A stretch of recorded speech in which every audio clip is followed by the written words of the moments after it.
If it's Monday night, oh yes, it is the Wrestling Forum. Hello, friends. Ridiculously over Anthony Flair here with you for another edition of the Wrestling Forum, and keeping tabs on the college football playoff national championship game. Clemson leads Alabama 24 to 21. It's late in the third quarter. We'll keep an eye out and report any breaking news that may come out of that game. Alabama's about to take over, I guess. So there you go.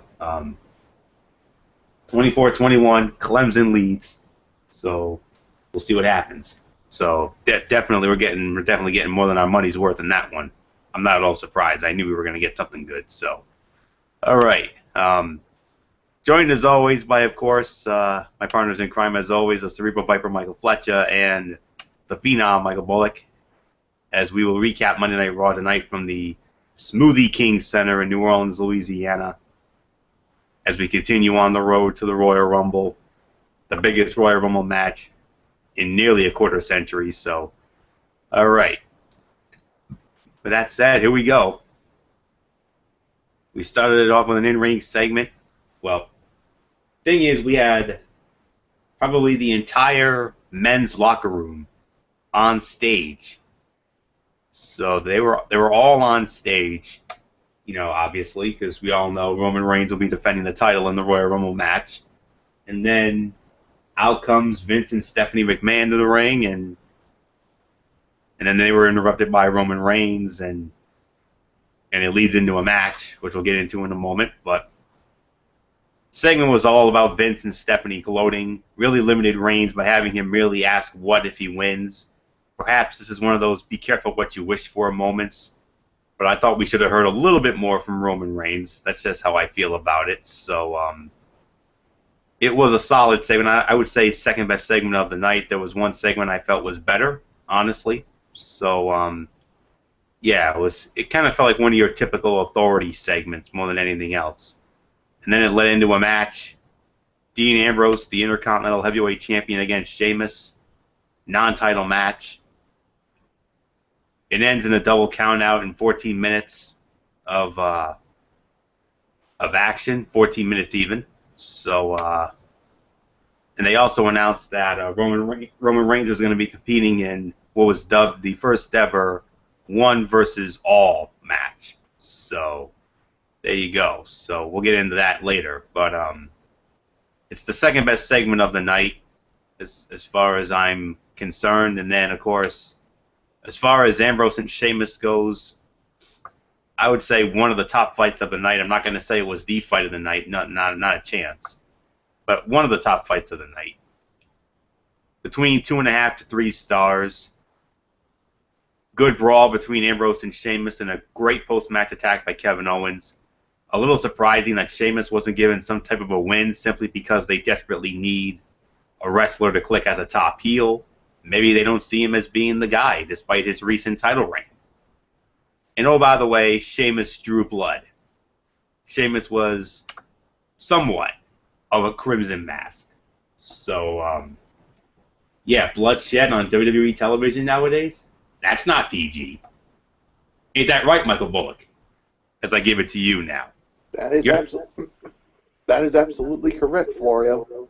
Yep. So with that said, Michael Bullock, Phenom, your thoughts on that opening segment with the McMahons and Roman Reigns, and then, of course, the subsequent match with Ambrose and Sheamus. Yes, hello, friends. This is the Phenom Mike Bullock here for another edition of the Wrestling Forum. Delighted to be here as always. Yeah, I thought this was a fine segment to start off Monday Night Raw. Yeah, it was all about Vince and Stephanie McMahon gloating and basically saying who was going to be the one to throw Roman Reigns over the top rope and become the WWE World Heavyweight Champion. Could be someone like Dolph Ziggler, who's been waiting 10 years to grab the brass ring, or it could be someone like Kevin Owens, who had a real good first year, or it could be the Wyatt family, or it could be even Brock Lesnar. But then out comes Roman Reigns, and Roman really didn't have that much to say in this. He didn't have some things to say, but he really didn't say much. But all And then, of course, it was Roman was basically saying, what would happen if I won the Royal Rumble match? And Vince and Steph were basically like, that ain't going to happen. And then Vince said that Roman Reigns is going to be in a one versus all match, which we'll definitely get into later on tonight. And that Dean Ambrose wasn't going to be in it because he has a match with Sheamus. So segment was fine. I do agree. It was the second best segment of the night. And as far as Ambrose and Sheamus goes, I'm going to give it an even 3 stars for the effort there. I mean, I thought it was a good match. I mean, I think the double count out really, really killed it. And if it weren't for that, I could have ranked this match even higher, but I can only give it 3 stars because of the cop-out finish. The post-match beatdown of Kevin Owens on Dean Ambrose was good, and yes, as Anthony pointed out, Sheamus did draw blood, so yeah, so segment was fine, and the match, 3 stars, and it was the second best fight of the night, so basically, I'm just going to toss it up to, so Fletcher, I give it to you. Yeah, what's up, everybody? I gotta agree with you guys for the most part. I thought that the opening segment of Monday Night Raw was okay. I mean, Vince McMahon and Stephanie were, like you guys were saying, were pretty much gloating, talking about the fact that they believe that Roman Reigns will not be the WWE World Heavyweight Champion because of the fact that it is 29 other people versus him in the Royal Rumble, and it almost sounds like they're trying to make it look like the minute Roman Reigns enters the Royal Rumble that everybody's going to be gunning for him, that everybody's going to be going after Roman, and they're going to try to eliminate him. Thus, he's going to lose the WWE World Heavyweight Championship. And Roman, even though he was very limited in his um his mic work tonight, all he just said was, "What happens if I win?" I mean, and Stephanie laughed it off, saying, "You must be delusional."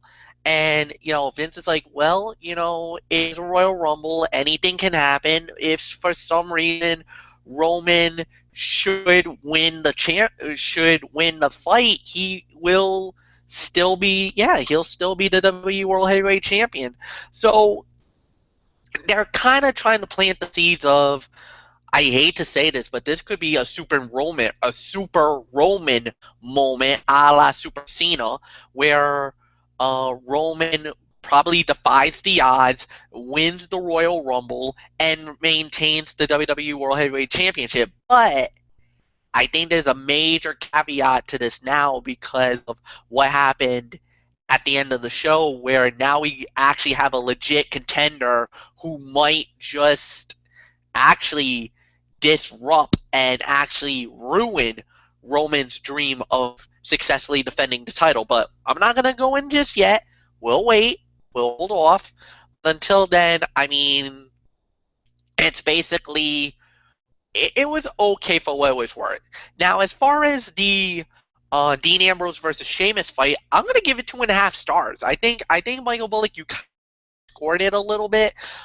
I think the fight was good. No doubt about it. I thought the fight was solid. It was a good match. I got nothing bad to say about it. The cop-out finish definitely does hurt a little bit. That's why I'm taking some points away from it. But the post-fight where Kevin Owens just absolutely going bonkers and just exploding and beating up on Dean Ambrose, I think that's more of a better thing than anything else. So I was really, really, really happy and really impressed with what he did, especially at the end of that segment. So, no, 2.5 stars is my rating for the fight. It was a good fight. Nothing bad to say about that. I actually like the post-fight beatdown better than anything else because it solidifies that Kevin Owens wants the Intercontinental Heavyweight title back, and he's going to do whatever it takes to get the belt back. So for me, I got nothing bad to say about it. It was pretty strong, at least in my eyes. So Anthony Florio, I give it to you. All right, so let's move on to our next match. And Michael Bullock, get your I can't take it face ready because it's because of the fact that we had to sit through this match again. Stardust one-on-one with Titus O'Neil. Yes, the never-ending feud continues. Stardust and Titus O'Neil. Yep, there it is, the vintage Michael Bullock I can't take it face. Quite frankly, I can't blame him. I do the same thing myself. Yeah, at the end of the day, winner of the match in 3 minutes and 25 seconds, it was Titus O'Neil via the Clash of the Titus. And then we had a post-match beatdown angle with Stardust on Titus O'Neil. So, Michael Bullock, I'm sorry, but luck of the draw, a la the Royal Rumble. Unfortunately, you draw the short straw here. You got to start off on this. So, yeah, Michael Bullock, your thoughts on the never-ending feud? This is never ending, and I can't take it. So I'm just gonna make it short and sweet. Absolute dud. One of the worst fights of the night, and you know what? I got nothing more to say on this crap. Fletcher, please take it. Yeah, it was bad. I mean, there's really nothing more to say about it. Yeah, it was a major. I mean, WWE's got to come up with something new. I mean, rivalry is already getting stale. It's getting to the point of go away. I think you guys would say that. We're kind of looking for something that would actually give us something better. And unfortunately, I understand the mid card is kind of lacking in talent, and it definitely is. All I can say is that it's just one of those moments where it's just, it is what it is. So, yeah, it is definitely one of the worst fights of the night. I'm not going to give it dud status. I know it's easy to call that a dud. It is definitely one of the worst fights of the night. And as a matter of fact, I'll go as far to call it the worst fight of the night. I'm just not willing to give it a rating. So let's just say that. So I'll give it an NA. It is the worst fight of the night, at least in my eyes, and we just move on. Florio, it's yours. Yeah, I got to go with Bullock on this one. This was a dud for me. I mean, because, we have seen these never-ending feuds before. I mean, look at Chavo Guerrero and Hornswoggle, for God's sakes. I mean, that thing lasted forever in a day. And then... Thanks a lot, Florio. I was trying to get that out of my head. Now that you mentioned it, you brought it... You had to bring that back up. Thanks a lot, Florio. Yeah, we're going back to WrestleMania 5, a la the Andre the Giant, Big John Studd little thing. Yeah, okay, I got you. But yeah, nonetheless, though. And then, of course, there was also Crime Time in the Hart Dynasty. I mean, a lot of people were getting sick of that feud after a while. So, and this is the newest feud that we're all getting kind of, done. Okay, end it now. Move. Let's move on. So that's it. So it's a dud for me. It's the worst fight of the night. So I'm not even gonna waste any more time on this. All I can say is pointless, unnecessary filler. But then again, when you have a roster that is wearing thin, yeah, that's all there is to say about it. So when you have a roster that's in desperate need of top-tier talent, yeah, that's it. So we're just going to move on to our next match, not next match, our next segment, which was the return of Chris Jericho's highlight reel. And Chris Jericho's guests were all three members of the New Day, the WWE Tag Team Champions, and then they get interrupted by the Usos, and then it leads into a match. Kofi Kingston and Big E of the New Day against the Usos, Jericho in the corner of the Usos with Xavier Woods with Kofi and Big E, and the winners of the match, it was the Usos. Unfortunately, I do not have a time of the fall, so I don't have one on my end here. So Michael Fletcher, another 2-for-1 deal here. Your thoughts on the highlight reel and that New Day Usos tag match? Well, I'm gonna say it like this: as a whole, this was actually pretty entertaining. I actually liked this.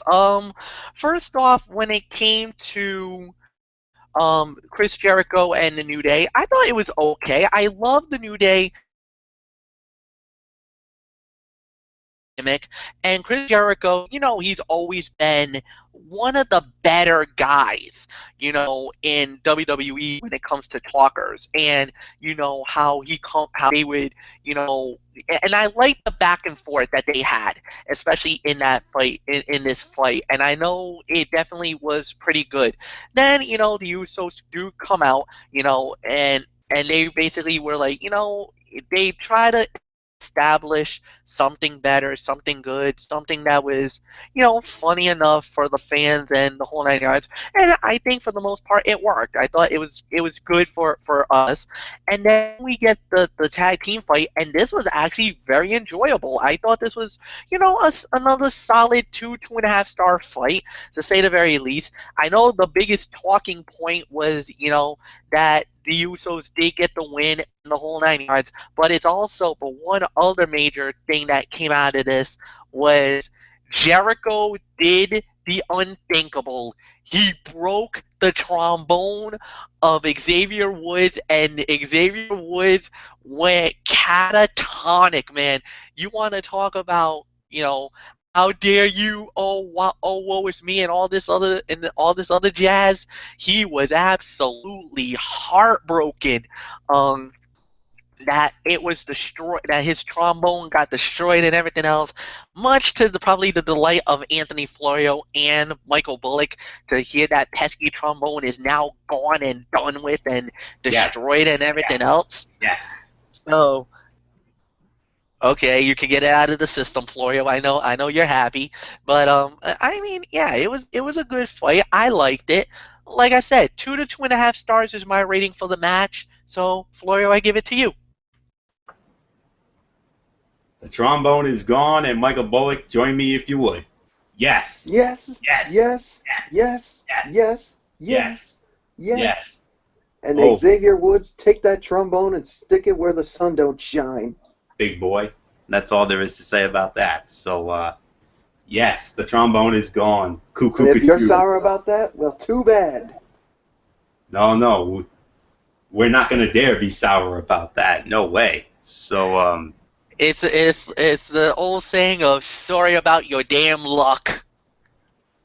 James Storm, yes, who's back in TNA, and so is Beer Money. Hallelujah. Oh, boy, bigger and better things in the world of professional wrestling right now. That's all there is to it. So, yes, getting back to this, as far as the segment goes, I got to say it was the segment of the night, honestly, because we all know Jericho. We all know his work. I mean, we all know he's one, like Michael Fletcher said. I mean, he brought it up. Chris Jericho, one of the greatest talkers in the history of the business. I mean, whether it was in WCW or in the WWE, Chris Jericho picks up a microphone, we all listen. That's all there is to it. He's definitely one of the greatest of all time, and as far as that is concerned. And he was tremendous in this, and I'm loving the dynamic between him and the New Day. It's really, really great. So that was good. And then the Usos come out, and then leads into that match. Usos and the New Day. Usos go over, non-title match. I'm gonna give it the solid 2.5 here. That's how I feel about it. I mean, it was a solid match. I mean, good tag team match, and I wouldn't be surprised, since the Usos went over, I wouldn't be surprised if they have the Usos challenge the New Day for the tag team titles at the Royal Rumble. We need an undercard. I mean, the only thing we know about the Royal Rumble is that we got the biggest Royal Rumble match in history for the title. Roman Reigns putting it all on the line against 29 other men. So that's all we know. We don't have an undercard. So I think this could be the first possible match of that undercard. New Day against the Usos, tag team titles. Usos went over. I think they just became the #1 contenders myself. And Michael Fletcher reports on our text chat box that Alabama has just kicked a field goal, Adam Griffith, so 24 all, as we have about 10.5 minutes to go in regulation time. Derek Ferreira said it best on his Facebook page. Get ready for Shakespearean drama. The fourth quarter is underway, and yes, I do agree.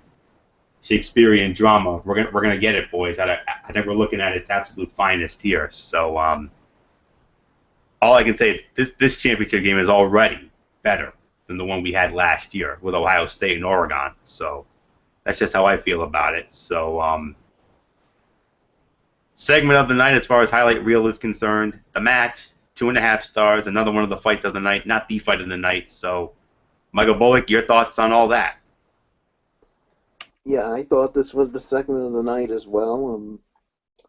Yeah, I mean, I love it when Jericho talks, especially during his highlight reel, and of course, going to the Geritron 6500, looking at all the tweets, and of course the phrase that everyone was talking about, that Rudy Tooty Booty phrase, which I still get a laugh out of when it comes to that.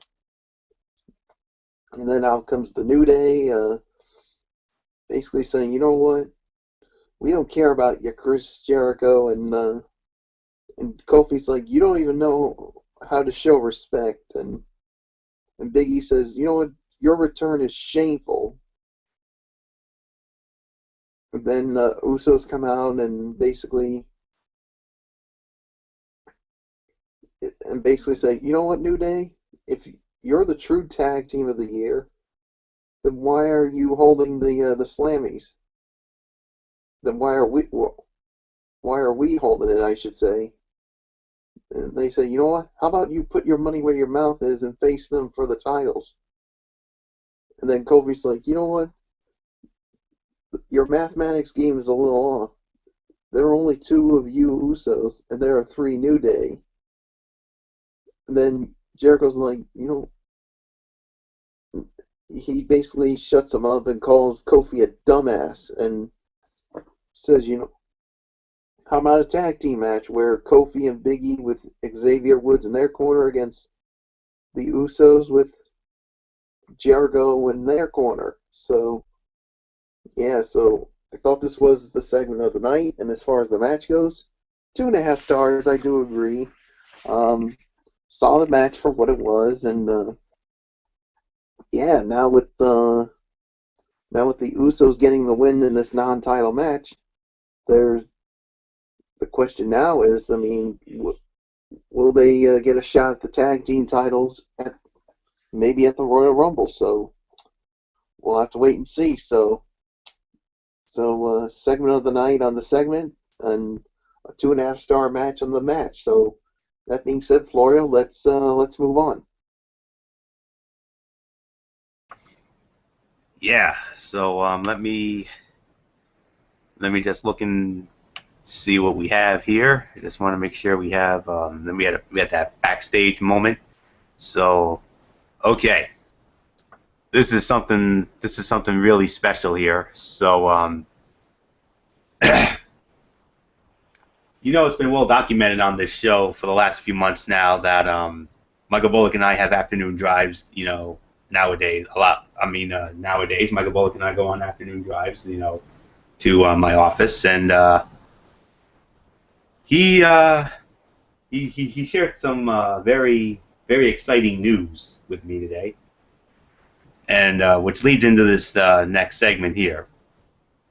We had John Bradshaw Layfield, JBL, in the ring to make the announcement of the very first inductee of the WWE Hall of Fame class of 2016.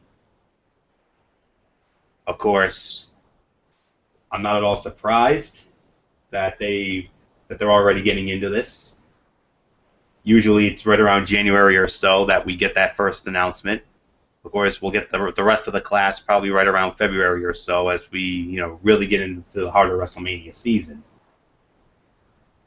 First member of the WWE Hall of Fame class of 2016 to be enshrined on Saturday night, April 2nd, at the American Airlines Center in Dallas, Texas. Fittingly, because this is where the man lives. Not at all surprised.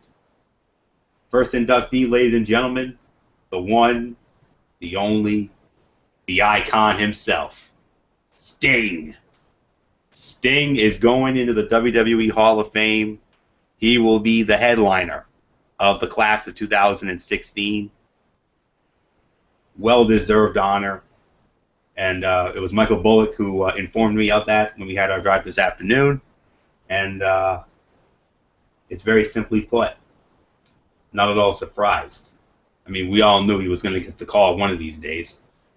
And this makes sense because that is where the man lives, because we all know WrestleMania 32 will be in Jerry World at AT&T Cowboy Stadium, April 3rd. And, well, if this has to put the butts in the seats or the eyes on the screens when it comes to the Hall of Fame ceremony itself, what in the world will? Tickets, oh, by the way, those tickets do go on sale this Friday morning. And Alabama has just taken the lead in the national championship game. They scored a touchdown. It's now 31-24 Alabama. 9:43 to go in the game. My goodness. I mean, I tell you, they always find a way to win. I tell you. But there's still plenty of time. You never know. But more on that in a bit. But Stinger going in. I mean, what can you say? I mean, he did it all. NWA, WCW, TNA, WWE. I mean, you name it, he did it. And of course, you know the story about him by now. I mean, we talked about it on this show many of times before. And for those of you who may not know, when it comes to his accolades, you know, Jim Crockett Promotions, a one-time NWA World Television Champion, one-time NWA World Heavyweight Champion, two-time WCW International World Heavyweight Champion, two-time United States Heavyweight Champion, six-time WCW World Heavyweight Champion, three-time co-holder of the WCW World Tag Team Championships with three different partners. His very good friend, if not his best friend, Lex Luger, the Giant, a.k.a. The Big Show, and Kevin Nash.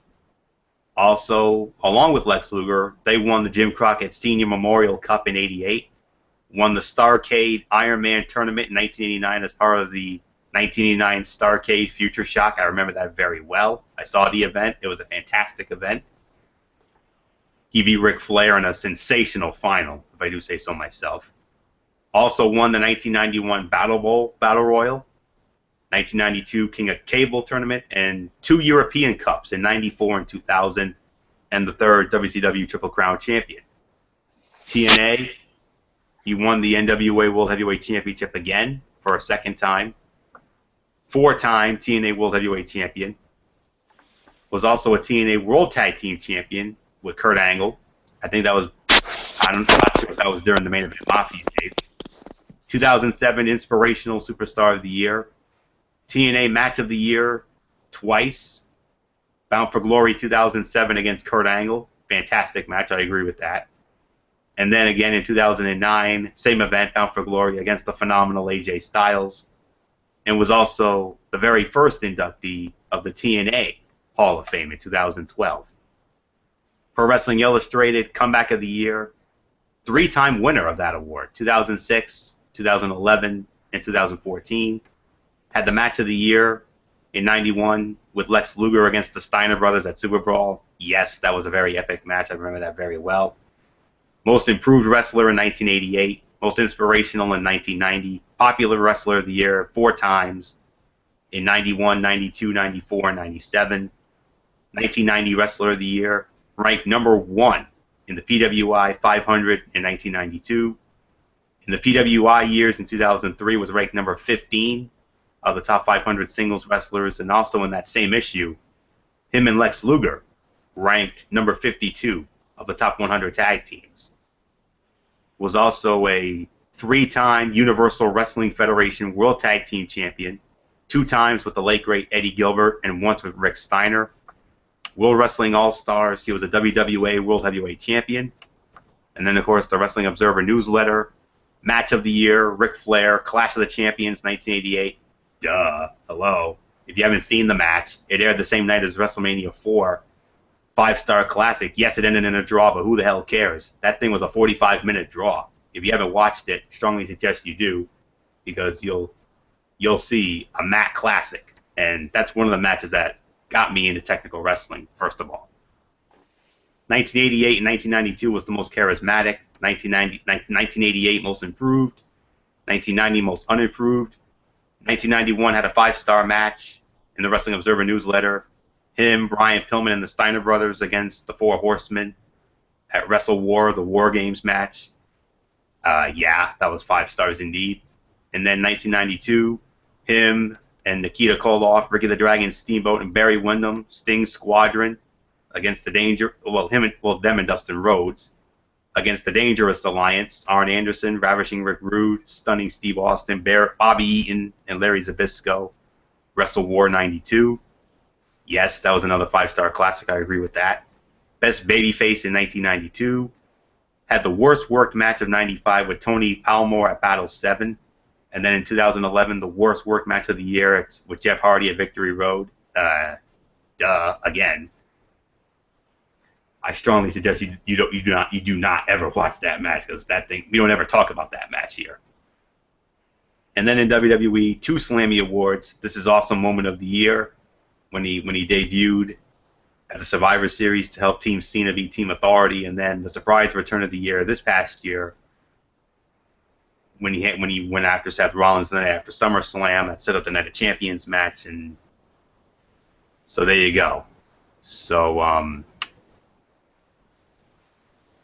that's pretty much every major championship and accomplishment that the Stinger accomplished in his terrific wrestling career. I mean, and he even served as one-time a tag team partner of the late great Ultimate Warrior. So that's a little backstory there. So, but man, a lot of great memories of Sting. I mean, you know, I remember so many of his great matches. Of course, the Ric Flair matches; those were enough said. Another great feud in WCW was Big Van Vader, or the man they call Vader. I mean, those two had some classics. In fact, he beat Vader to win that King of Cable award in '92. That was at Starrcade. Clemson has made a field goal, so it's now 31-27 Alabama in the fourth quarter. So, yes, Fletch has definitely been on top of it. Appreciate that, Fletch. I mean, putting in the extra work tonight. Good job, buddy. So, yes. But yeah, I mean, everybody knows what he did in WCW. 7:47 left. Okay, thanks. So, and then of course, he had the bleach blonde haircut, and then of course the Crow Sting that debuted that we saw. Of course, him and Hogan in '97, Starrcade. Hate to say it, but it was a disappointment. I mean, they hyped the hell out of that thing, and unfortunately, it was somewhat of a colossal letdown. Even though Sting won, but the match could have been so much better. And then in TNA, I mean, he had some great rivalries in TNA. I mean, Jeff Jarrett, obviously. I mean, they had some great matches. Kurt Angle, another great feud. Samoa Joe, they had some good matches. And AJ Styles, definitely. I mean, you think about everything Sting has done in the world of professional wrestling, and he can now say, "Hey, not only am I the inaugural member of the TNA Wrestling Hall of Fame, I'm finally now going in to the most prestigious Hall of Fame there is, the World Wrestling Entertainment Hall of Fame." I'm sure he'll be in enough peak condition to be there. Because we all know that devastating injury he suffered at the hands of Rollins back in September at Night of Champions. So that's pretty much all there is on that. So on behalf of all of us here at the Wrestling Forum, we would like to congratulate Stephen Sting Borden on his induction into the World Wrestling Entertainment Hall of Fame. And I can already imagine what his speech is going to be like. $1 million question before I throw it to you, Bullock, is this: who's going to induct him? for me personally, I would love to see Lex Luger do it, because we all know the friendship that Sting and Lex Luger has. It's a lot like myself and Bullock, or myself and Fletcher. I mean, those two men are damn near brothers. So, and remember, Lex Luger was the one who also inducted Sting into the TNA Hall of Fame in 2012. So that's another backstory. But I got a feeling it's probably going to be somebody else. Probably going to be like maybe Triple H or Vince McMahon or something. I don't know. We'll see. But if I'm going to be real honest with you guys, I want to see Lex Luger do it. Just my taste. So Stinger, congrats on this most amazing of honors. We cannot wait to see you take your rightful place in the World Wrestling Entertainment Hall of Fame. Michael Bullock, this is one of your favorite guys of all time. We know how much you love the Stinger, and well, all of us do. But I know there's no one that could be more happier about this honor than you. But then again, you're the one who broke it. So, Michael Bullock, now your thoughts on Sting going in the Hall of Fame. Oh, and Alabama just broke the game wide open. 95-yard kickoff return touchdown. So we're looking at 38-27 probably now. So, yeah, it looks like we might have lost Bullock for a moment. So, Michael Fletcher, your thoughts on Sting taking his rightful place in the World Wrestling Entertainment Hall of Fame? Yes, indeed. Quite a big moment for him, no doubt about it. My hat's off to WWE for making this decision. It wasn't a surprise. It wasn't a major shock.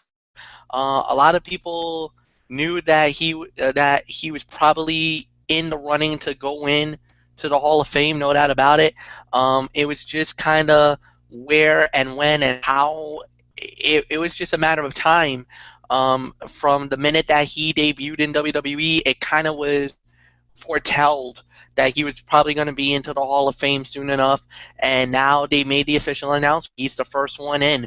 Anthony, you ran down all the accolades that he has done in all of the world of professional wrestling, and yes, he is the first man ever to go into two different Hall of Fames from two different companies in professional wrestling.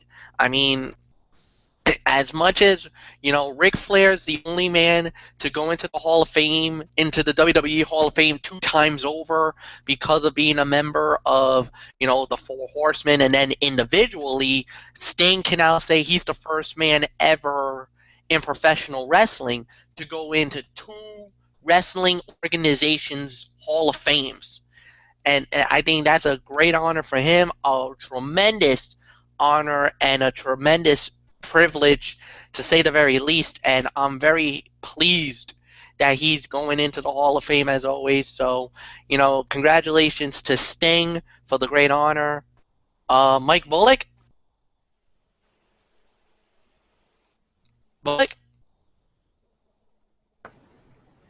I guess we lost him, or something's going on. I don't know. So, Floyo, I guess I'll give it to you. Yo, I'm right here. Oh, there you are. All right. Yeah. I guess we must have lost you for a moment. So, Yeah. So, Bullock, your thoughts on Sting going into the Hall of Fame? I know you couldn't be any happier about this. Besides, you're the one who broke it anyway to me. So, your thoughts on the Stinger? Yeah, I'm definitely happy for Sting getting into the Hall of Fame, and well deserved, a well deserved honor for him. And I mean, the accolades that he's had. He's a 6-time WCW World Champion, a TNA World Champion, and there were times. I mean, people always kept asking, when is he gonna finally go to WWE? And he finally made his debut at the 2014 Survivor Series. Yeah, and he finally made his appearance, and it's. I mean, everybody was shocked that he finally came to WWE, and of course, he wrestled at WrestleMania against Triple H. So And of course, we did see him again, of course, and of course he wrestled Seth Rollins for the WWE World Heavyweight Championship, and there's a little story for me, and Florio, I don't know if you've heard this from me, Fletcher. If you haven't, you're hearing this for the very first time. There was one time, I think it was at the Special Olympics Sports Celebrity Carnival, back when it was held at the Providence Civic Center, and they had so many different like celebrities, whether it's like news personalities or even wrestlers, for example. And who was one of the guests? None other than Sting. And I was so lucky to be in line, and I actually got an autograph from Sting, and I even had a picture taken with Sting. And this is when I was about, I think, about 9 or 10 years old at the time. But so yes, I did get to meet Sting up close in person. So, and I do have one of those DVDs of his. Yeah. So congratulations to Sting getting into the Hall of Fame. So yeah. So there's really nothing else for me to say except let's move on. And actually, Anthony, before you actually move on and go on to the next part of the show, I actually can clarify one thing. We were wondering who might be inducting him into the WWE Hall of Fame. PWInsider.com is actually reporting that right now it could be the Nature Boy Ric Flair that could induct Sting into the Hall of Fame. If that is true, I mean, are you kidding me? Ric Flair? I mean, that's one of the biggest rivals of Sting of all time. That'd be a perfect fit. Perfect call if he's the one to do it. Absolutely. I mean, I now that you mention it, maybe that's how they should do it. I mean, besides, I mentioned it. Lex Luger was the one who inducted Sting into the TNA Hall of Fame 2012, but I mean, it's obvious that Lex Luger and WWE probably don't have that much of a open relationship anymore, and who knows what's going on with Lex Luger health-wise, but hey, with Ric Flair, on television nowadays, I mean, now that he's serving as the, I guess we could say, manager, if you will, of his champion daughter Charlotte, which we'll talk about in a little bit. Yeah, why not? I mean, let's just mention it. The Sting and Ric Flair rivalry. Oof. They have some wars. Of course, the greatest one, the Clash of the Champions. The inaugural Clash of the Champions, March 27th of '88, the same night as WrestleMania 4. That's a history lesson right there. So, all right. So, but we'll have more on that in the weeks and months to come. We'll leave that. So, okay, now what we're going to get into. We had the Wyatt family going up against the newly dubbed Social Outcasts. Okay. Of course, we all know that. Heath Slater, Adam Rose, Curtis Axel, Bo Dallas. Oh, yeah, that's a stable I want to be a part of. Thankfully, this ended in a no contest because the big guy Ryback interfered, so... Oh, man, Bullock, once again, you draw the short straw on this, so... Your thoughts on all this craziness? Again, I draw the short straw on a Dunn enhancement match. Well, I mean, this really ended in a no contest, so I'm going to say NA on here, but man, WWE, why do you, I mean, are you really trying to get under my skin here? Are you really trying to piss me off? Well, you guys are definitely doing a good job. I mean, giving us a match like this, get the F out on this one. So, done. Finish with this crap. Fletcher, please. Yeah, no doubt about it. I'm done. I'm done with this nonsense. All right. Calm down, Nomar. Calm down, calm down. We don't need to go phenom mode yet. We don't need that. So, Well, I'm this close. If we get another I match, know. I'm going I, Phenom mode. I don't think. Well, that's only if the luck of the draw should snake bit you, one more time. But we do have a fight coming up that I'll get to lead off where there ain't gonna be no negativity. We're probably gonna have a lot of good stuff going on. So we'll wait and see what happens there. Um, at the end of the day, yeah, it was a horrific match. The fight never got off the ground. I mean, the fight got thrown out, so it's an NA. We don't really need to waste our time. What it was that the Wyatts are trying to lay the groundwork down, saying how they're gonna dominate the Royal Rumble and everything else, and that they're talking about that prophecy, that provocation. With everything that's going on, and the social outcast is basically just I, I don't know how I can say this without being insensitive or even downright mean, but it's like a nerd squad. It is. It's like a nerd squad. Basically, it's just basic guys who are basically bottom of the line, bottom of the barrel. You don't really know much about them. Well, we know them, but they just don't really deliver in any way, shape, form, fashion, whatever. Um, and the thing is that you want to see something good, you want to see something delivered, but you don't know what you're going to get or what to expect. So at the end of the day, you try to handle with what you got. You try to do what you need to do. At least they're giving them opportunities on Monday Night Raw, Thursday Night SmackDown. They're trying to give them at least a semi decent push, but it's kind of not anything that would make us jump out of our seats or anything like that. So let's just say it like that. So, Florio, it's yours.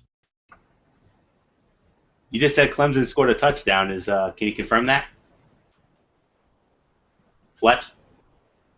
Yes, I can confirm it. Clemson did score a touchdown. They tried to go for the 2-point conversion and missed. So therefore, we got 4:40 remaining in the fourth quarter. Alabama 38, Clemson 33. Lord, a high-scoring championship game. That's how it should be. So, yeah. I mean, we crave that Shakespearean drama. We're getting it here tonight. And before I move on, Fletch, you talked about how the social outcasts are a nerd squad. They're basically Job Squad 2.0. That's all there is to it. So, there, I said it. So, all right. So with that said, let's just move on. And oh boy, here we go. Now, we always talk about how anything can happen on any given night. Well, this is living proof of that. We had ourselves a United States Heavyweight Championship match. Alberto Del Rio defending against Lucha Dragon Kalisto. Winner of the match in 15 minutes and 15 seconds and is the new WWE United States Heavyweight Champion. No, I am not kidding you, folks. Lucha Dragon Kalisto. Fletch Bullock, feel free. Michael Bullock, will you do it with me, please? Lucha! Lucha! Lucha! Lucha! Lucha! Lucha! Lucha! Lucha! Lucha! Lucha! Lucha! Lucha, Yes, indeed. yes. I cannot believe it. I cannot believe it. What a shocker. This one caught everybody by surprise. I don't think nobody in their right thought that Kalisto was gonna win the United States Heavyweight Championship, but he did it. He pulled the upset. He beat Alberto Del Rio. Guys, fight of the night. This is straight up fight of the night. 3.5 to maybe 3 3/4 of a star. I'm not gonna go with a full 4, but my God, what a fight this was. Definitely the biggest talked about and the biggest takeaway of this fight was we had a new champion. There's really nothing more to say about it. He definitely proved and was worthy enough of the championship.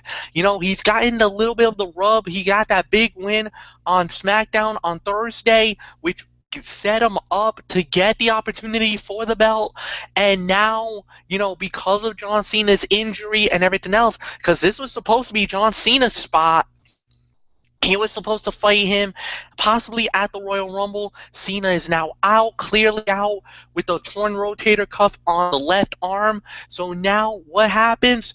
We get Kalisto. He gets the opportunity, and he made good on his first opportunity, getting a roll-up, well, kind of somewhat of a victory roll.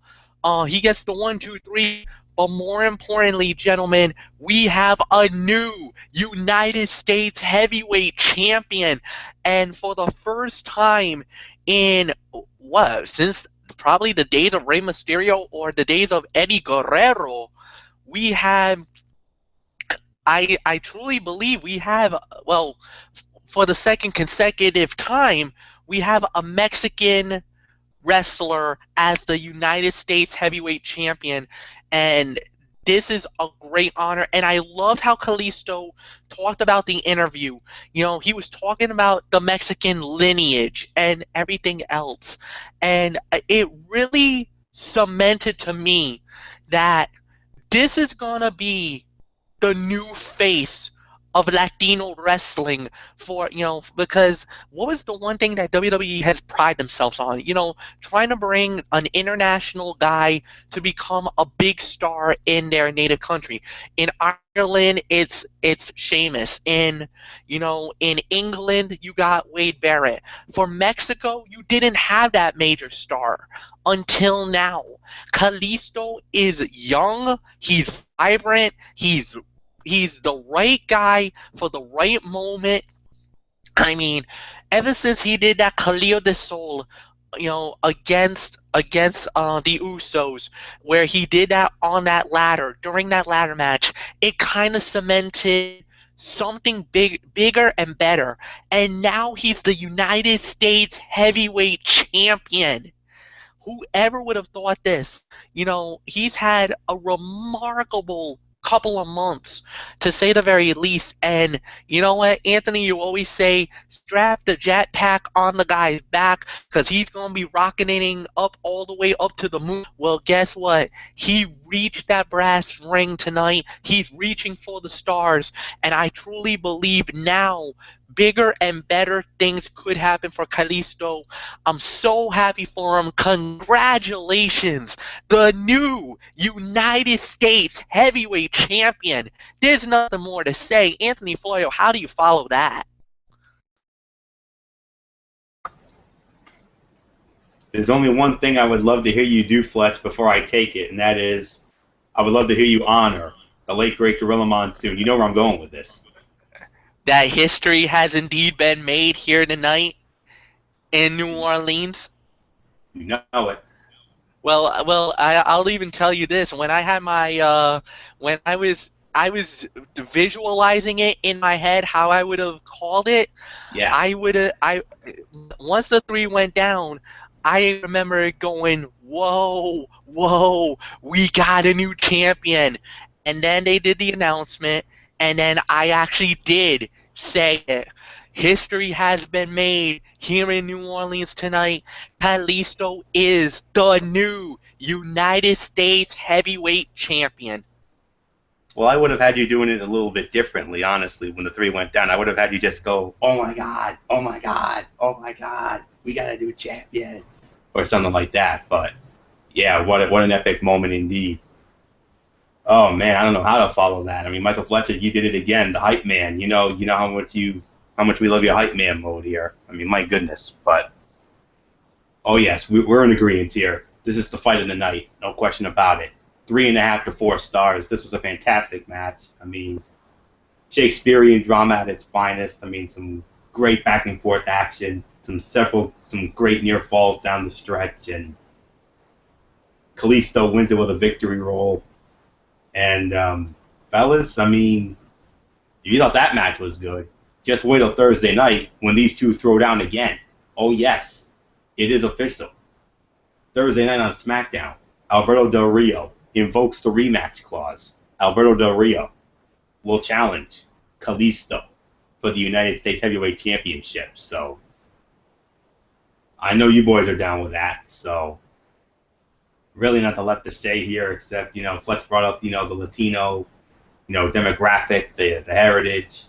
I mean, we haven't had that many Hispanic United States Heavyweight Champions, but obviously with Del Rio, Rey Mysterio, I do not believe held it. I mean, I know he held the Intercontinental title, but I don't think he ever held the U.S. Heavyweight belt. But no, another great Hispanic. Great. What about Conan?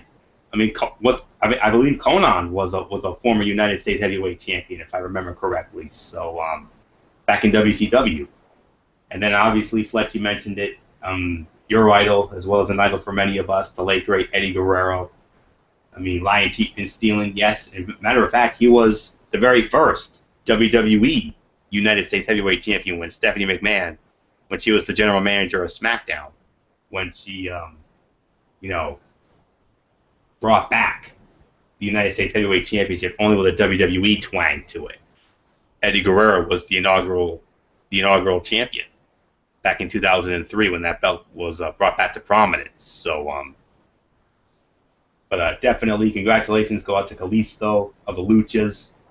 I mean, I never thought I'd see Kalisto getting a singles push. I mean, you got to feel bad for Sin Cara because, he got hurt again. What else is new? I mean, Botchamania, man. But I'm sure he's very happy for his amigo and his tag team partners. So, yeah, I think we're at a point where we have to say, but strap on the rocket pack, Kalisto, amigo.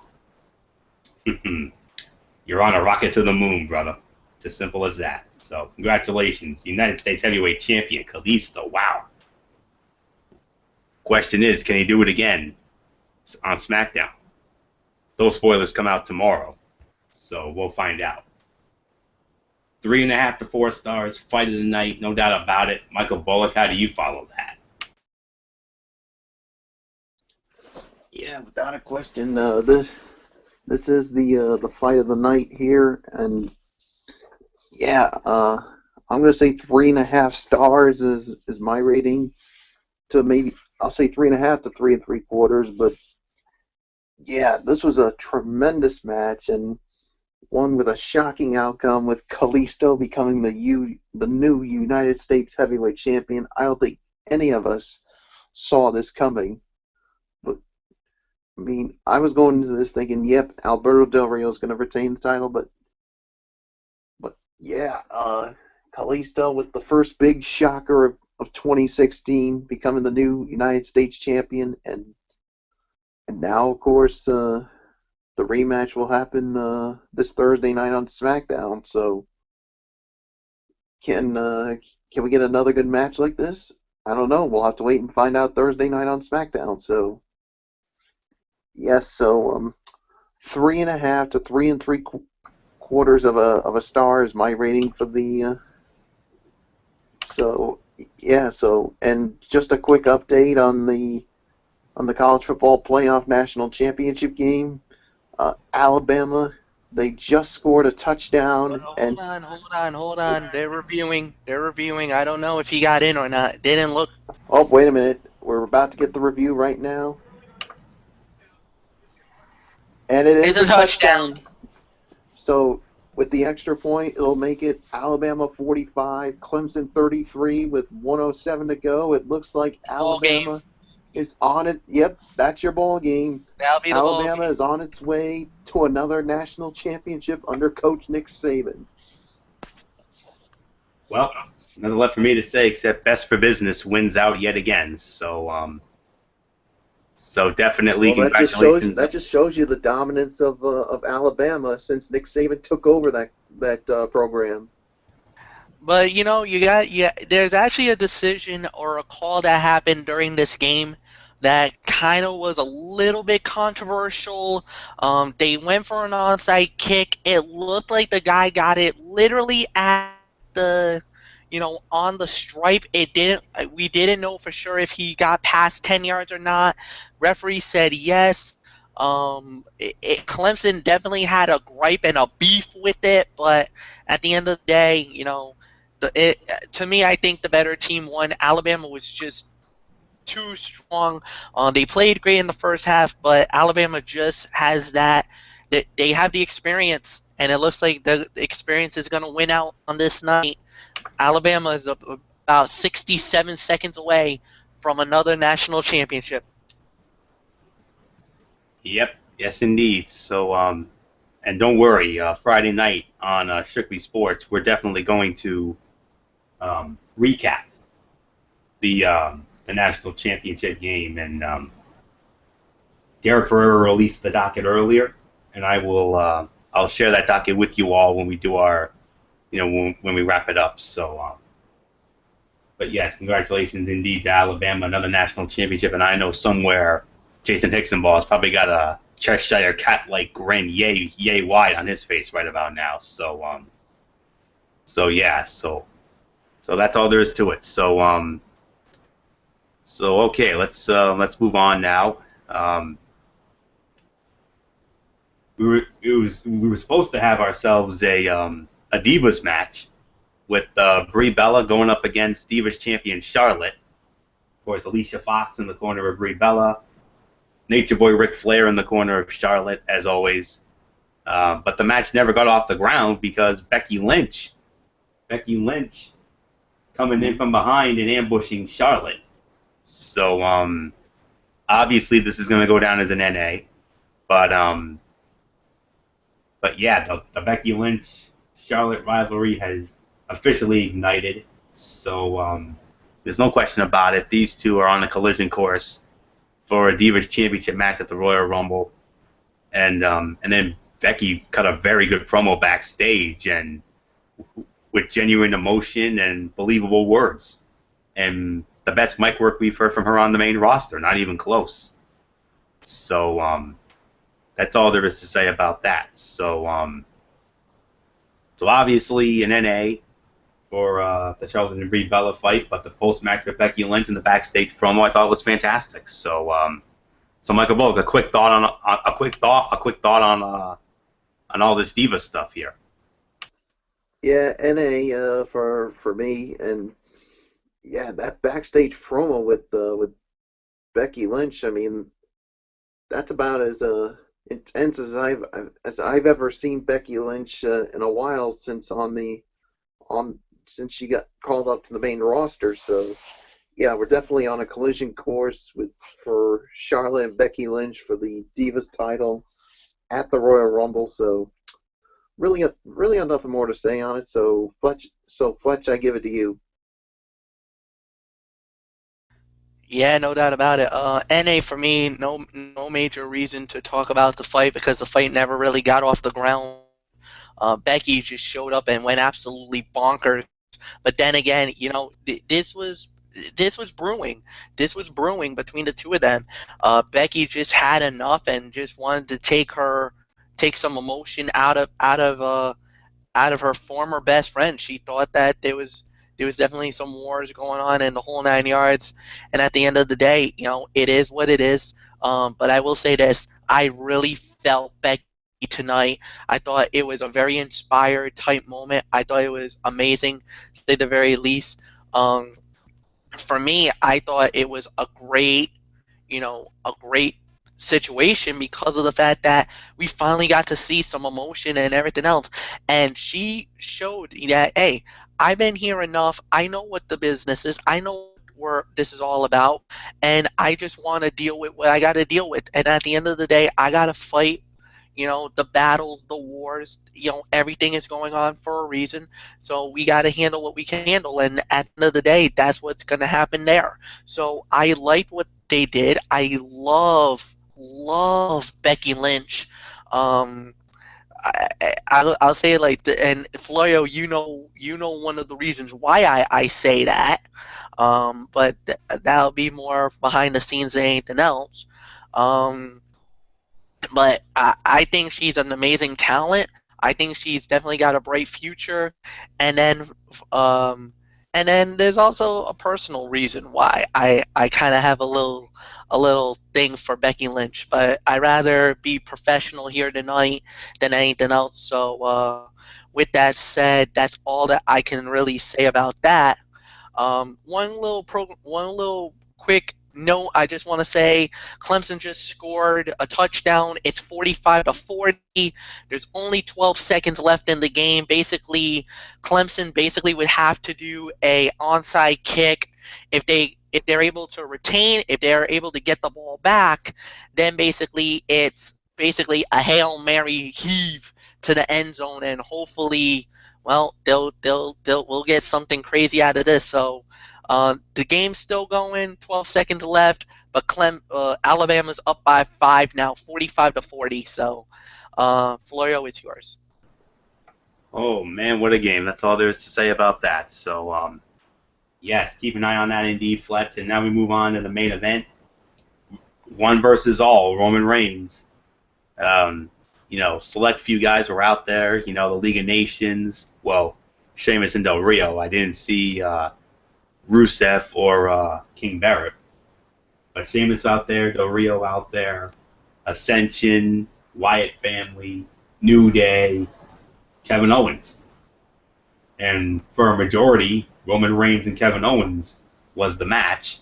And then all kinds of pandemonium and mayhem breaking loose. And basically it was I think we could pretty much pencil this in as an NA, but hold the phone. Who shows up?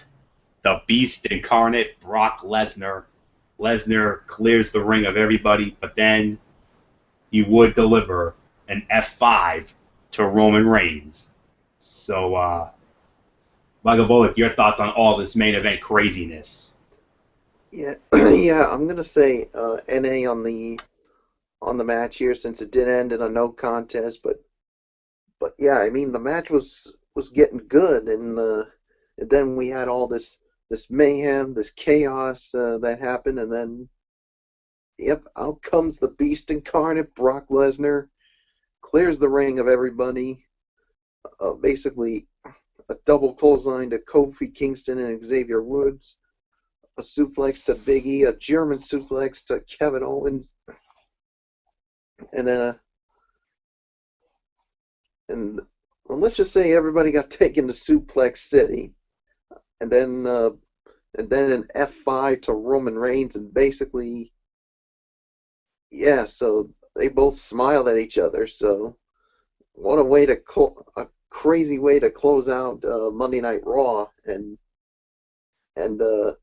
yes, of course, now we know Brock Lesnar is in the Royal Rumble match for the WWE World Heavyweight Championship, and some people say he's the odds-on favorite. Will that happen? I don't know. We'll wait and see. But NA on the match, and it's official. The Alabama Crimson Tide is your college football playoff national champions. So congratulations to the Alabama Crimson Tide. So Fletch, I give it to you. Yeah, NA for me as well. I didn't really think it was that amazing or that crazy of a fight, but it was a good match to say the very least.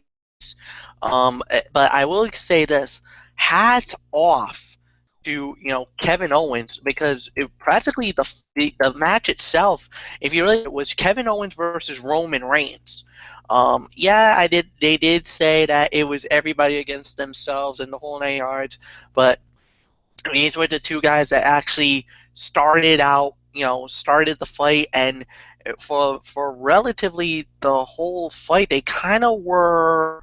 I don't want to say it kind of felt like they were saying that this was the end of it, and it is what it is, and the whole 9 yards. And when you start talking about how the fight turned out, yes, I mean, it was definitely a good match, an enjoyable fight. But I mean, this is basically one of those situations where it is what it is. So I just feel like they did the right thing. They got the right situation out at the end, and yeah, then what happened is Vince McMahon basically unleashed the dogs on Roman, and you're thinking, oh God, is going to a proverbial beatdown, whatever. Then when Brock Lesnar shows up, he basically utilizes the theory, it is every man for himself, and that he's not there for the McMahons, he's not there for Roman Reigns, he's there for himself. And I think, if anything, the one person that I would be really more concerned about would be Brock Lesnar, because it seems to me like Brock Lesnar is definitely the ultimate wild card in this entire situation. Let's say it like that. So, what are we going to see? What is going to happen? Well, we'll just have to wait and find out. But whatever the case may be, he is definitely becoming a true star, and definitely one of the big names in WWE. So he's instantly one of the favorites. Roman Reigns is definitely a favorite. I've heard some other names being thrown around who possibly could be favorites to win the Royal Rumble. I mean, we'll have to wait and see, but I definitely tell you this thing. Orlando, get ready, because Rumble just got very compelling. Now that Lesnar's in there, it's a two-horse race. But like I said, there's probably maybe 2, 3 more names that hasn't fully been in there that we know about yet, that I'm hearing that could win this whole thing. So we'll wait and see what happens. But I definitely liked what the direction that they're going with it. Florio, it's yours. Yeah, I just wanna, like what Fleck was mentioning about those other names in the Rumble match. I mean, we gotta. I don't know if any other significant names have been added since our last go around. Okay. Yeah. As it stands, 2, 3, 4, 5, 6, 7, 8, 9, 10, 11, 12, 13, 14, 15. I think we stand at 19 as far as Royal Rumble participants are concerned. It was the Big Show, Curtis Axel, the Wyatt family, all 4 members, Ryback, Dolph Ziggler, Chris Jericho, Roman Reigns, obviously. But tonight, Kevin Owens, Kofi Kingston, all 3 members of the New Day, Brock Lesnar, and all 3 of the 4 members of actually we do have all 4 members of Social Outcasts. That's right. Axel was the first, and then Slater, Dallas, and Rose, and now Alberto Del Rio has thrown his name into the Rumble mix. So we're at 19 now. Don't be surprised if we get Dean Ambrose in there. Don't be surprised if we get Adrian Neville in there, perhaps. Kevin Owens. That's just Owens is already in, so we're all set. So as far as the match is concerned, it's an NA, obviously. Theme of the night, obviously. I knew that whole thing was going to be a mess anyway, so not at all surprised by that. You knew there were going to be some McMahon authority shenanigans, and that's exactly what we got in this match. And Brock Lesnar showing up, I mean, that was awesome. There was an angle earlier in the night that Heyman pitched to the McMahon saying that, Brock Lesnar should just, automatically be in the championship match, and then he can fight whoever the champion is, whoever wins the Royal Rumble match, fight Lesnar for the title at WrestleMania. McMahon said no, Lesnar has to earn it in the Rumble match. So Lesnar takes out all the guys in the ring, and then of course obviously lays out Roman with an F5. So yeah,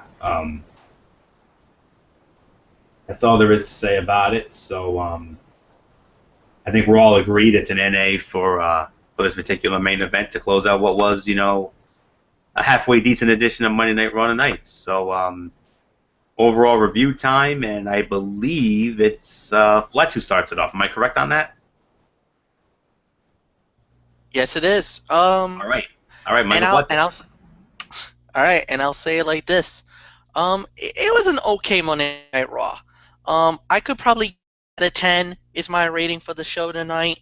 Look, the biggest talking point and the biggest go away from tonight's show, and I'm gonna openly admit this, is this: the crowning of the new United States Heavyweight Champion.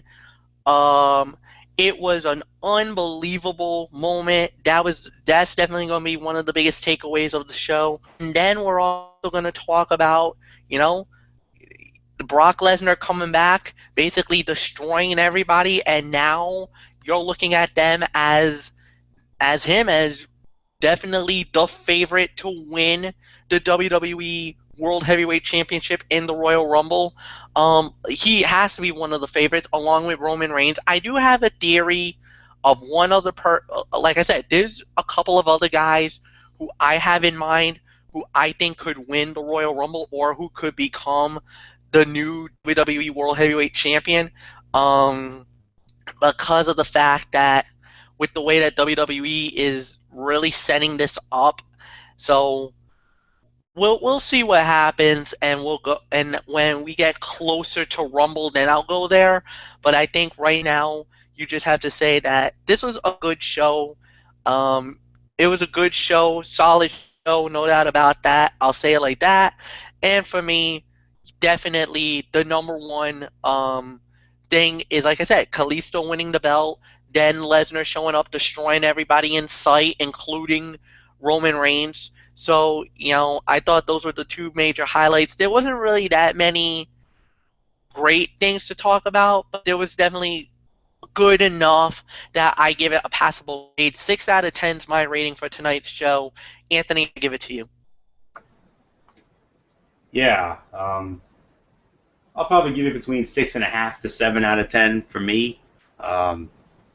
The fight of the night, obviously, Kalisto and Alberto Del Rio, United States Heavyweight Title match, 3.5 to 4 stars.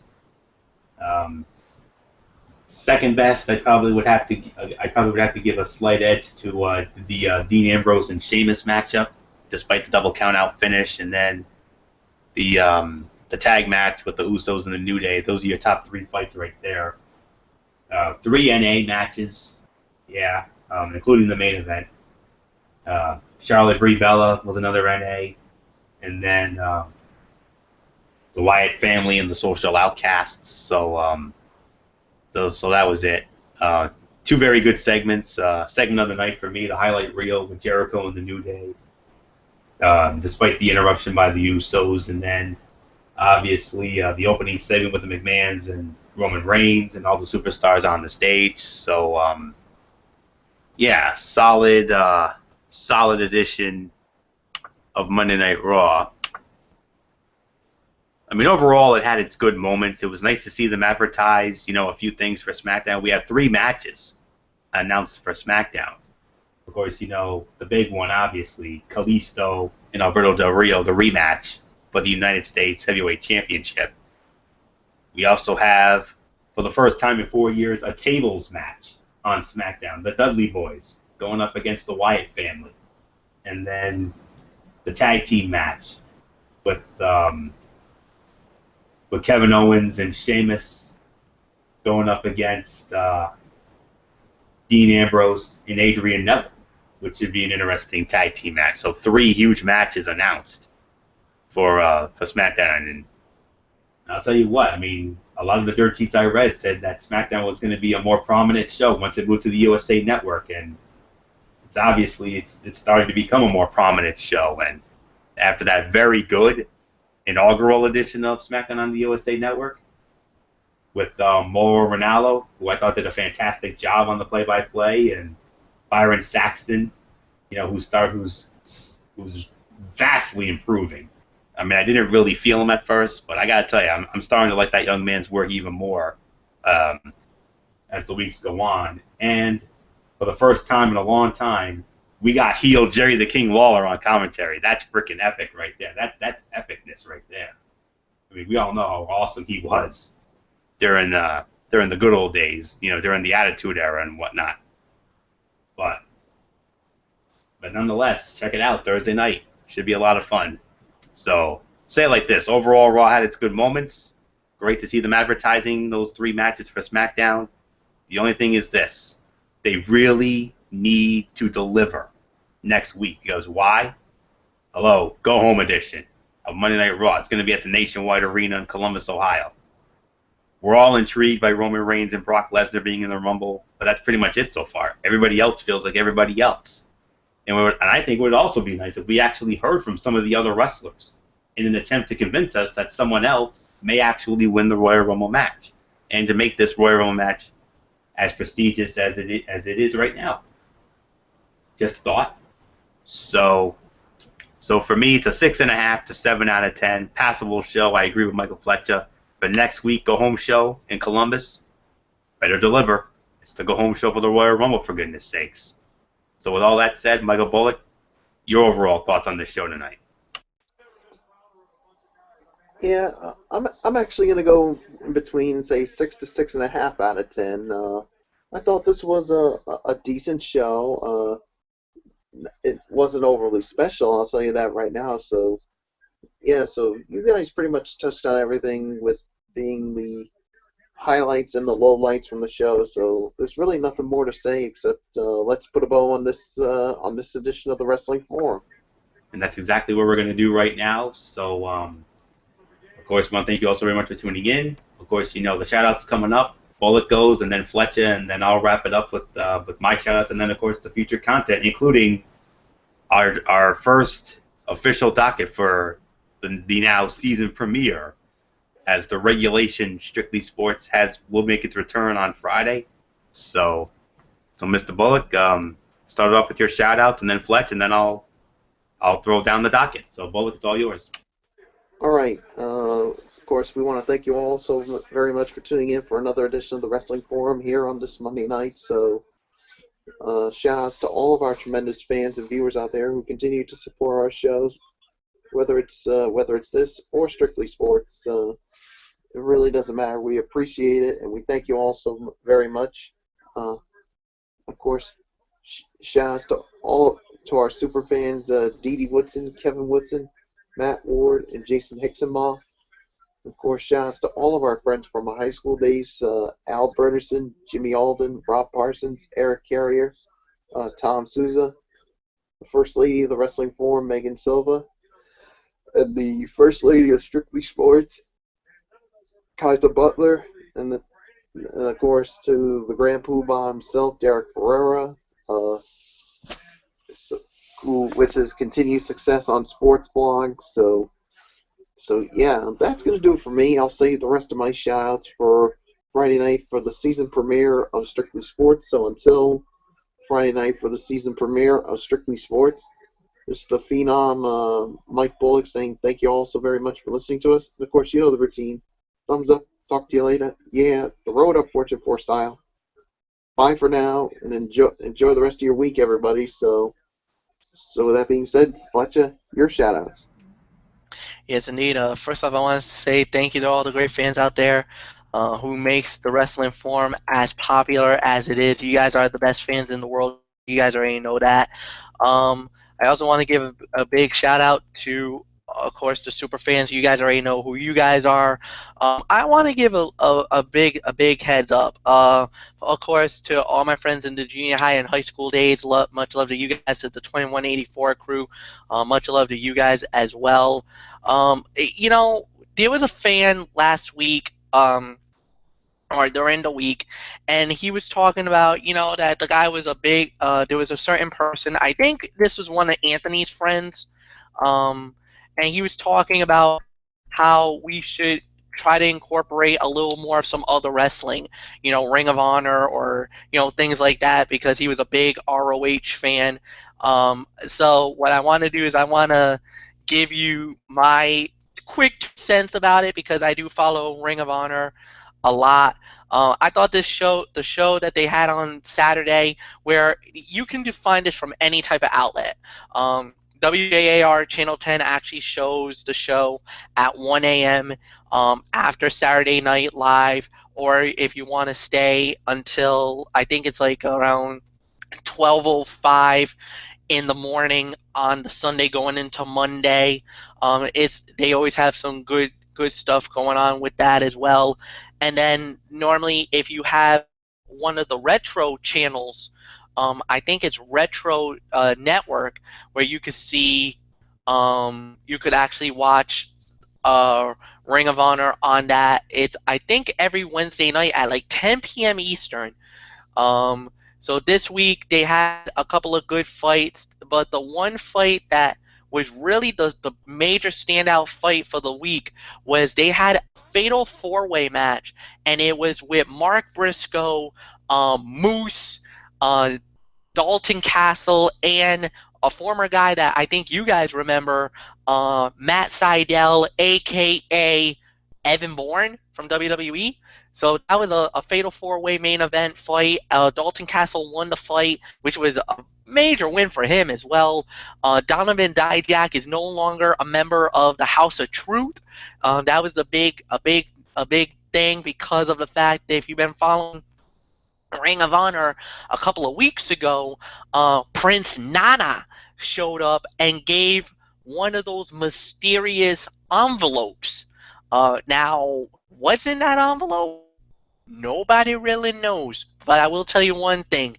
Whatever that envelope is, it's really made people very interesting and very unique in some way. What must be in that envelope, we don't know, but I'll tell you one thing. When you're dealing with Prince Nana, bad things has to happen. There's never nothing good when it comes to Prince Nana. When he has that mysterious envelope, that means there's bad news coming. Something, his ego trips or whatnot. I don't know, but whatever the case may be, solid show. Can't wait for next week, because next week we actually got they actually announced a three-way tag team matchup where it's gonna be Red Dragon, Kyle O'Reilly, and Bobby Fish versus the Young Bucks versus two members of now the formerly member of the Kingdom.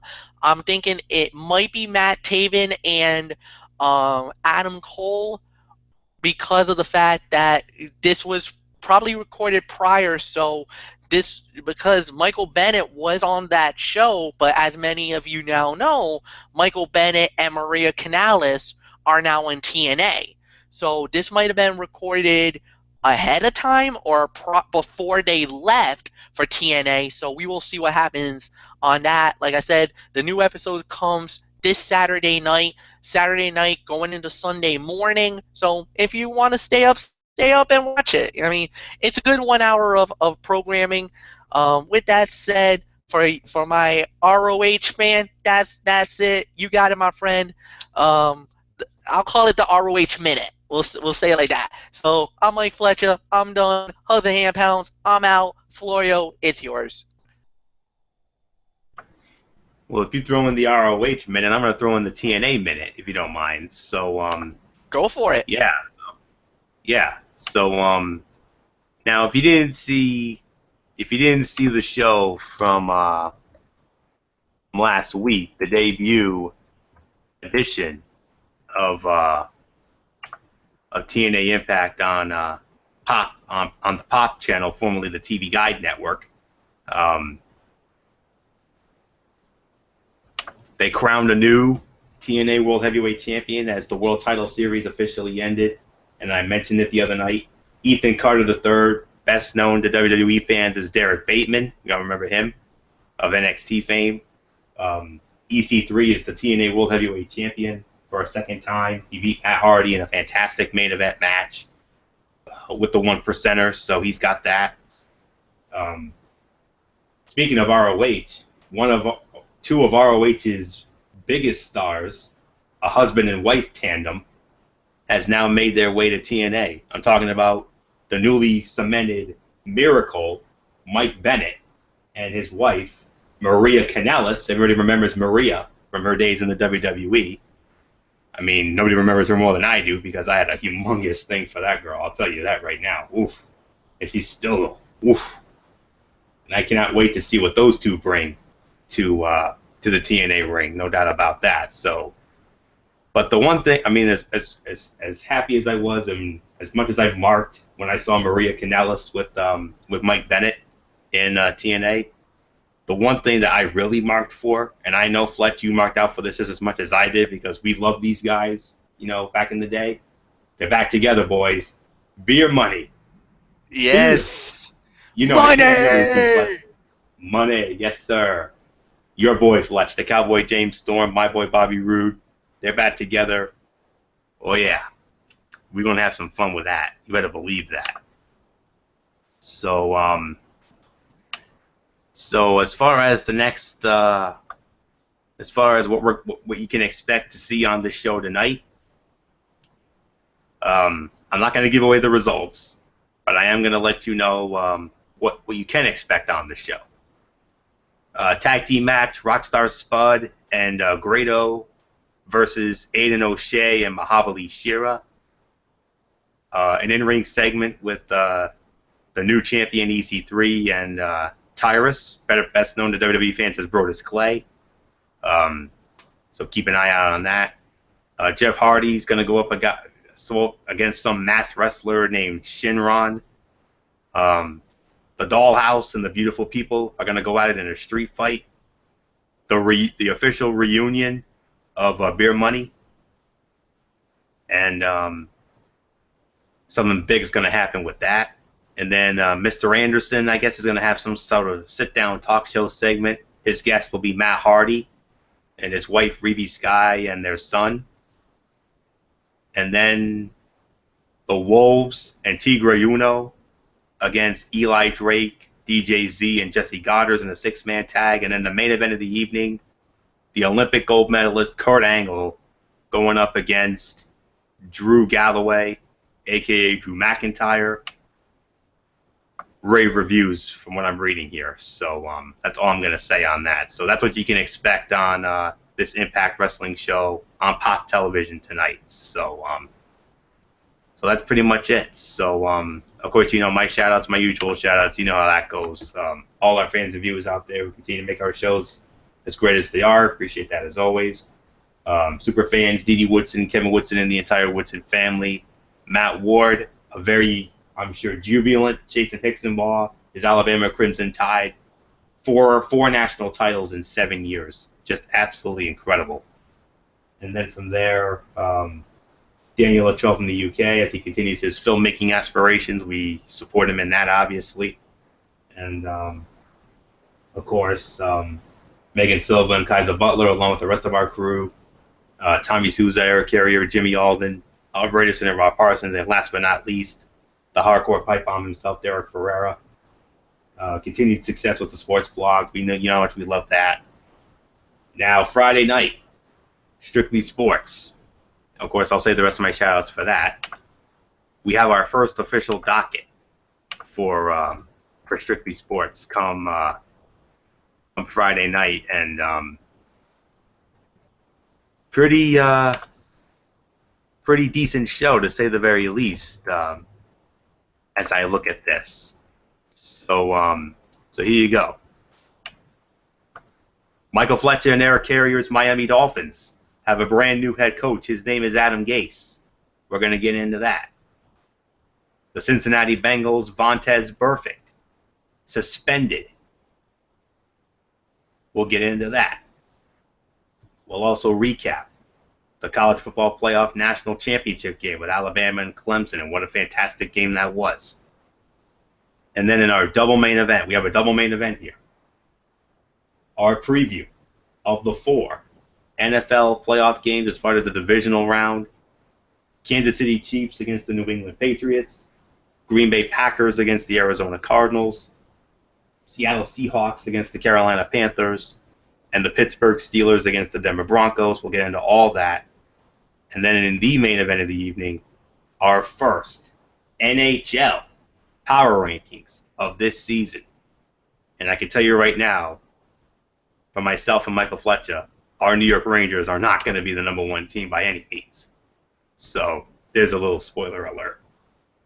So that'll put the bow on this edition of the Wrestling Forum. So tune into all that Friday night at 10:30 for Strictly Sports.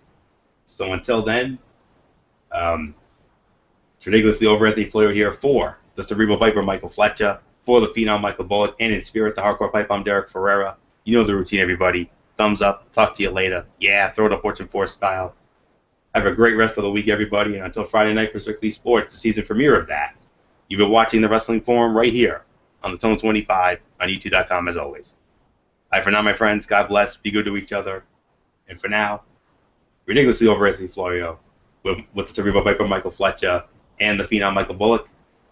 For now, so long.